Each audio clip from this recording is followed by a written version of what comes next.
dhiyaachuu yommuu barbaaddutti wantoota ati beekuu qabdu. Jireenya ati jiraachuu barbaaddutti dhiira si waliin makatee jiraachuu danda'u fi si waliin jiraachuu fedhu barbaadi malee ejjennoo jireenya isaatiin, bifa isaatiin, qabeenya isaatiin, beekumsa isaatiin fi wantoota kana fakkaataniin waan si hawwateef qofa itti dhiyaachuuf janjabaatiin. Namni ilaalcha uumamaan qabuun alatti haalonni isaa kanneen biroon dhiibbaa yeroo fi bakkaatiin kan jijjiiramuu danda'u waan ta'eef ulaagaa filannoo keetii ta'uu hin qabu. Daddafanii kufaatii miiraa kufuun yeroo baay'ee amala dubartoota adda taasisu waan ta'eef dhiira garaan kee itti na'e harkatti dafteen kufin akkaataatti dhiyaannaa keetii suuta guddifadhu. Dhiiratti kabajaan dhiyaadhu. Fuula seeqaatti agarsiisaa yeroo xiqqoodhaaf of qabaa ija isaa keessa xiyyeeffattee yoo laalte suuta suutaan mo'amaa dhufee harka kee keessa siif seenuu ni danda'a. Nama jaallattu sanatti akka jaallattu mul'isuuf fedhii isaa eeguudhaan quunnamtii saalaatiin alatti jechuudha. Yeroo baay'ee isa waliin yeroo dabarsuuf haalota mijeessuudhaan ibsiif. Itti dhiyeenyi keessa obboleettummaa osoo hin ta'in gaa'ilaan waliin taatee jiraachuu kan barbaaddu ta'uu kee tooftaa barbaachisaa fayyadamuudhaan itti agarsiisi. Kunis kaadhimaa isaa ta'uudhaaf yeroo murteessitee eegaltee ergaa jaalala keetii dabarfachuu danda'uuf karoora kee fi miira keessa isaatii beekuudhaaf baay'ee si fayyada. Miira nama jaallachuuf eeyyamtee hawwachuu akka dandeessuuf daddaftee fedhii isaa hubachuu qabda. Kana boodas fedhii fi miira isaatiif deebii kennuu akka dandeessuuf fageenyarraa miirri jaalalaa fi fedhiin isaa akka guddatuuf haalota mijeessiif.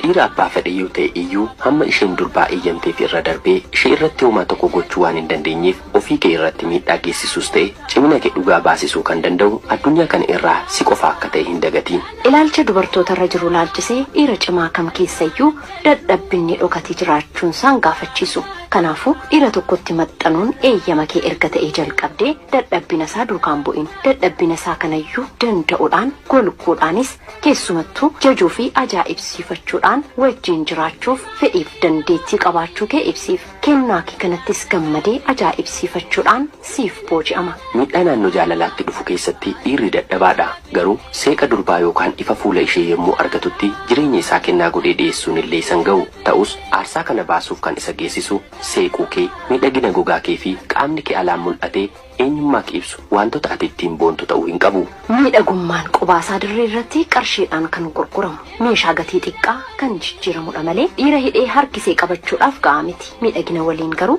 amanamummaan jaalala onnee nama haqaa ta'uu obsii fi beekumsi sabummaa ati qabdu amaloota ittiin beekamtu siifa ta'an eenyummaa kee amaloota kanaan beekamuun gargaaramuudhaan jaalala keessa keetii akka nadhii dammaa onnee qulqulluu keessaa gadi isaaf yaa'uun dubbii dhugaa fi mi'aawaadhaan yeroo hundumaa miira isaa dadammaqsitee akka inni abjuu si jajuu fi si hawwu keessaa hin dammaqne gootee dhiira jaallattutti siqachuu fi ofitti butuuf yaali. Kennaa qarshii yookaan baay'ina qabeenya isaatiin booji'amtee dhiira tokkotti siqachuu yookaan jaallachuu ni dandeessa ta'a.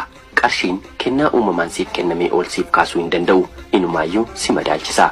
Shaqaxa si taasisa.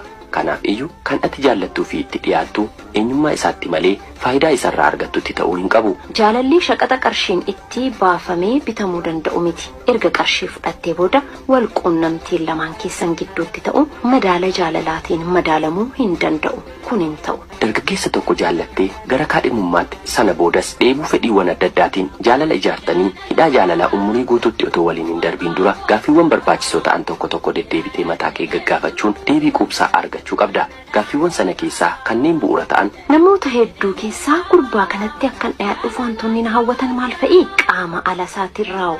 Fakkeenyaaf sadarkaa barumsa isaati, dandeettii dubbiin ni qabu, ejjennoo isaa, akkaataan uffannaa isaa, suurraaf simboo isaa, miindaan isaa, qabeenyi isaa hundumtuu eenyummaa isaa bakka bu'a yookiis eenyummaa isaa isa keessaa kan lolaan hin diigne. Fakkeenyaaf sirna naamusa isaa, akkaataa ilaalcha isaa, nama kabajuu isaa, gad of deebisuu isaa, haqummaa isaa. Ulaagaaleen ati ittiin isaaf booji'amte lakkoofsaan hedduu yoo ta'an iyyuu ibsa bakkee isaatti caalaatti eenyummaan isaa inni keessaa jaalalli kee milkaa'ee umurii guutuu jabaatee kan itti fufu akka ta'uuf amansiisa ga'aa siif laatu. Erga wal jaallatanii booda rakkoo miira walitti bu'insa uumuu irraa of eeggachuudhaan waqtiilee dheeraadhaaf wal jaallatanii erga turtaniin booda amala walii shaakaluu fi gad fageenyaan wal baruun walitti gammaduu fi wal bashannansiisuu waan uumuufi. Adeemsa jaalalaa irratti fakkeessaan oduu baay'ee odeessuun amala waliin hin uumamin yeroo gabaabaadhaaf uffachuun tasumaan barbaachisu. Amalli keenyi dhokatee ture akka biiftuu ganamaa suuta suutaan mul'atee yeroo argamaa adeemu hiriyoota kee fi hawaasaatitti gidduu jiraattu biratti kabaja kee irratti miidhaa waan geessisuuf amalli fakkeessaa akka sirraan mul'anneef eeggannoo guddaa godhi. Eenyummaa kee dhoksuuf akkaataan dubbii ati filattu jechoota filannaan kee akkaataa uffannaa kee fi gochawwan kumaan lakkaa'aman cimina kee agarsiisuudhaan yoo mul'atan illee dhugaan jiru waqtiilee fi bakka isaanii eeggatanii bakkeetti ba'uu ni nafu. Kunis umurii hawaasaa wajjin jiraachuuf siif kenname qofummaa fi gaddaan akka ati dabarsitu si taasisa. Keessumattuu eenyummaa keessa dhokatee ture yommuu hubatu dhiirri jaallatee si fuudhuuf murteessee ture waa'ee keetiif keessa isaatii iddoon inni qabu kan nama jibbisiisu ta'a. Kanaafis amma dandeessitti eenyummaa kee innatittiin uumamte ibsa jireenya keetii haa ta'u. Eenyummaa kee isa sirrii kanaan dhiira jaallatte tokko hawwachuun dandeessu taanaan sittaafu. Addunyaan keenya yeroo hundumaa namoota injifannoo gonfatan qofa otoo hin ta'in namoota mo'amaniinis guutee kan dhiphatu akka ta'e yaadadhu. Har'a dorgommii tokko irratti kan injifatamte boor immoo dorgommii biraa irratti injifachuu akka dandeessus hin irraanfatiin. Kaadhimummaadhaaf amaloota adda addaa miidhaa isaanii waliin danda'uu qofa osoo hin ta'in fudhachuunis barbaachisaadha. Namoonni lama raawwatanii tokko ta'uu danda'an yeroo hundumaa seenaa dhalootaa keessatti amalaan muuxannoowwan naannolee adda addaatiin fedhiidhaan yaadaan amantii fi barumsaan adda ba'uun isaanii nafu. Kanaaf kaadhimummaa bu'a qabeessa ijaaruudhaaf adda addummaa jiru fudhachuu akka qabdu hubadhu. Iftoominni dubbii gaggaarii waliin dubbachuu fi wal sodaachuu dhiisuu erga wal jaallatanii boodas jaalala ijaaruudhaafis ta'e erga ijaaranii boodas walitti hidhamanii jiraachuun qabeenya kesiifaa ta'u akka ta'e yaadadhu. Har'a dorgommii tokko irratti kan injifatamte boor immoo dorgommii biraa irratti injifachuu akka dandeessus hin irraanfatiin. Kaadhimummaadhaaf amaloota adda addaa miidhaa isaanii waliin danda'uu qofa osoo hin ta'in fudhachuunis barbaachisaadha. Namoonni lama raawwatanii tokko ta'uu danda'an yeroo hundumaa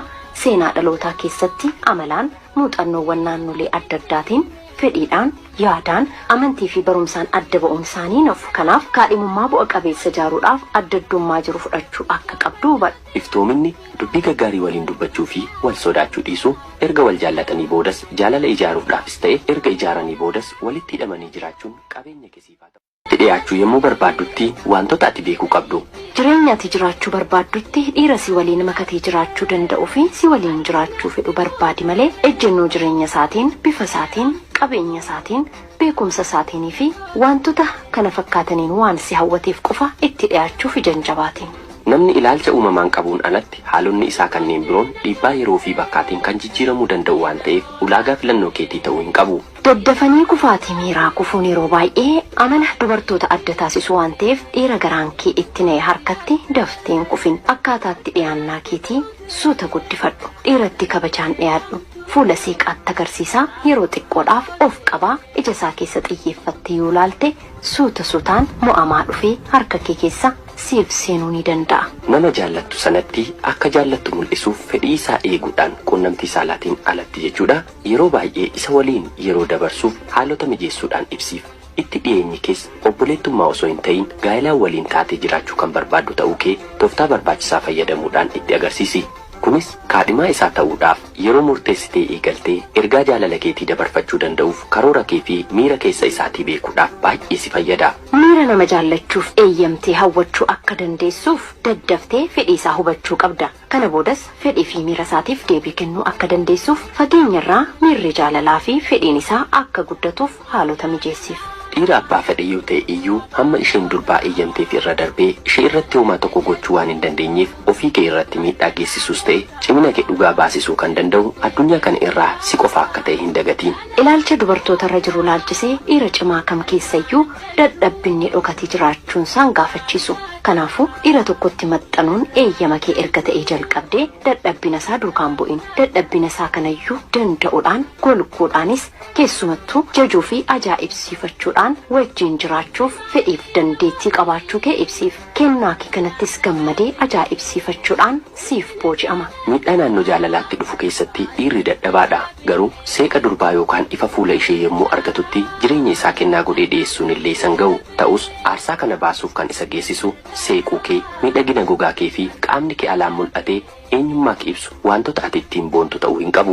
Miidhagummaan qubaasaa dirree irratti qarshiidhaan kan gurguramu meeshaa gatii xiqqaa kan jijjiiramudha malee dhiira hidhee harkisee qabachuudhaaf ga'a miti. Miidhagina waliin garuu amanamummaan jaalala onnee nama haqaa ta'u obsii fi beekumsi sabummaa ati qabdu amaloota ittiin beekamtu siifa ta'an eenyummaa kee amaloota kanaan beekamuun gargaaramuudhaan jaalala keessa keetii akka nadhii dammaa onnee qulqulluu keessaa gadi isaaf yaa'uun dubbii dhugaa fi mi'aawaadhaan yeroo hundumaa miira isaa dadammaqsitee akka inni abjuu si jechuu fi si hawwu keessaa hin dammaqni gootee dhiira jaallattutti siqachuu fi ofitti butuuf yaali. Kennaa qarshii yookaan baay'ina qabeenya isaatiin booji'amtee dhiira tokkotti siqachuu yookaan jaallachuu ni dandeessa ta'a.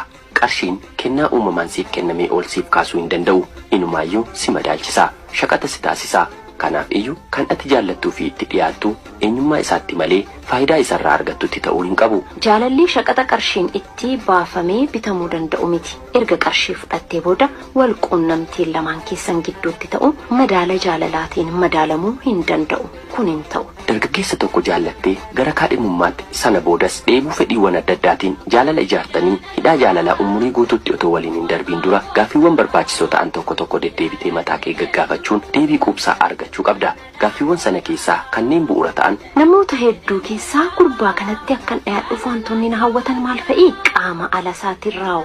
Fakkeenyaaf sadarkaa barumsa isaati, dandeettii dubbiin ni qabu, ejjennoo isaa, akkaataan uffannaa isaa, suurraaf simboo isaa, mindaan isaa, qabeenyi isaa hundumtuu eenyummaa isaa bakka bu'a yookiis eenyummaa isaa isa keessaa kan lolaan hin diigne. Fakkeenyaaf sirna naamusa isaa, akkaataa laalcha isaa, nama kabajuu isaa, gad of deebisuu isaa, haqummaa isaa. Ulaagaaleen ati ittiin isaaf booji'amte lakkoofsaan hedduu yoo ta'an iyyuu ibsa bakkee isaatti caalaatti eenyummaan isaa inni keessaa jaalalli kee milkaa'ee umurii guutuu jabaatee kan itti fufu akka ta'uuf amansiisa ga'aa siif laatu. Erga wal jaallatanii booda rakkoo miira walitti bu'insa uumuu irraa of eeggachuudhaan waqtiilee dheeraadhaaf wal jaallatanii erga turtaniin booda amala walii shaakaluu fi gad fageenyaan wal baruun walitti gammaduu fi wal bashannansiisuu waan uumuufi. Adeemsa jaalalaa irratti fakkeessaan oduu baay'ee odeessuun amala waliin hin uumamin yeroo gabaabaadhaaf uffachuun tasumaan barbaachisu. Amalli keenya dhokatee ture akka biiftuu ganamaa suutaan mul'atee yeroo argamaa adeemu hiriyoota kee fi hawaasaatitti gidduu jiraattu biratti kabaja kee irratti miidhaa waan geessisuuf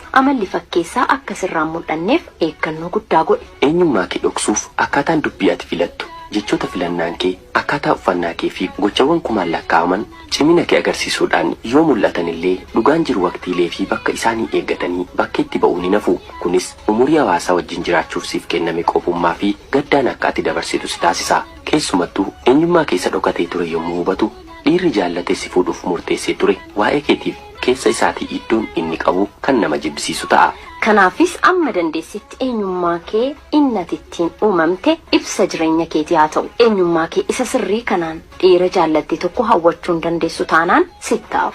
Addunyaan keenya yeroo hundumaa namoota injifannoo gonfatan qofa otoo hin ta'in namoota mo'amaniinis guutee kan dhiphatu akka ta'e yaadadhu. Har'a dorgommii tokko irratti kan injifatamte boor immoo dorgommii biraa irratti injifachuu akka dandeessus hin irraanfatiin. Kaadhimummaadhaaf amaloota adda addaa miidhaa isaanii waliin danda'uu qofa osoo hin ta'in fudhachuunis barbaachisaadha. Namoonni lama raawwatanii tokko ta'uu danda'an yeroo hundumaa seenaa dhalootaa keessatti amalaan muuxannoowwan naannolee adda addaatiin fedhiidhaan yaadaan amantii fi barumsaan adda ba'uun isaanii nafu. Kanaaf kaadhimummaa bu'a qabeessa ijaaruudhaaf adda addummaa jiru fudhachuu akka qabdu hubadhu. Iftoominni dubbii gaggaarii waliin dubbachuu fi wal sodaachuu dhiisuu erga wal jaallatanii boodas jaalala ijaaruudhaafis ta'e erga ijaaranii boodas walitti hidhamanii jiraachuun